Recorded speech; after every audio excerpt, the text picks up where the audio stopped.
সিলেট আজকে কি করছো এটা মনে থাকবে। এটা এটা এটা আমি এখন পরিকল্পিত কিছু হতে পারে এই ধারণাও করতে হবে আমাদের।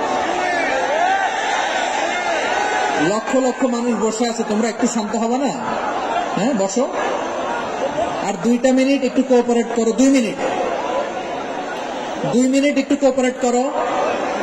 জি জি পুলিশ ভাইরা, হ্যাঁ আস্তে আস্তে, জি বসে যাবে। হ্যাঁ ঠিক আছে, 2 মিনিট।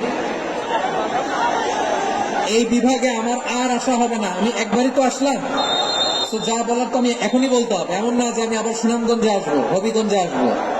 খুবই গুরুত্বপূর্ণ কয়েকটা কথা আমি রাখবো তোমাদের সামনে। বসো, শেষ করে দিব। এই তো আর 10 মিনিট সময় আছে আমার হাতে। বসো, মাশাআল্লাহ। এই ঠিক আছে, বসো বসো বসো। প্রিয় ভাইরা, উদউ ইলা সাবিলি রাব্বিকা বিল হিকমা, আমরা হিকমতের সাথে দাওয়াতি কাজ করতে চাই। হিকমা মানে কি? হিকমা মানে হচ্ছে knowledge plus common sense equals to হিকমা। আল্লাহর দেয়া কোরআন সুন্নাহ এবং আপনার কমন সেন্স দুইটাকে একসাথে মিক্স করলে এটা প্রজ্ঞা হিসেবে রিফ্লেক্ট করে।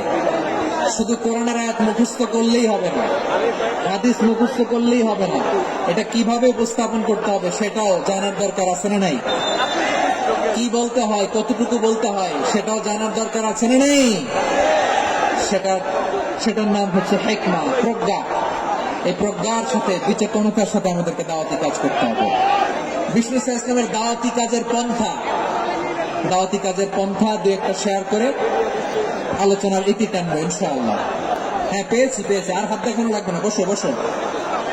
আমি মেহরবানি করে ড্রোন কভারেজ আপাতত বন্ধ করতে বলবো, আপাতত সরিয়ে ফেলেন। ড্রোন দেখলেই সবাই হাত দেখা, হ্যাঁ চলে যাক, আমার দিকে তাকান। জি ঠিক আছে। সিলেট আজকে কি করছো এটা মনে থাকবে। আল্লাহুম্মা আমিন। রব্বানা ظلمنا أنفسنا وإن لم تغفر لنا وترحمنا لنكونن من الخاسرين